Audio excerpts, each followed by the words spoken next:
Hyundai unveiled the new 2023 Palisade that has the fresh exterior and interior design as well as the new technologies. Premiere for public will be at the New York Auto Show, and the car arrives at Hyundai dealers this summer. In terms of exterior design, you will notice the new front grille and also the new front and rear bumpers. New headlamp design makes it look even more dynamic, and we also have the new design for the alloy wheels.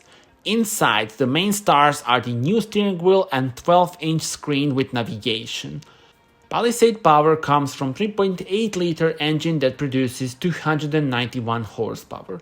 Both two-wheel and four-wheel drive configurations are available. Tell me in the comments, how do you like this new Palisade?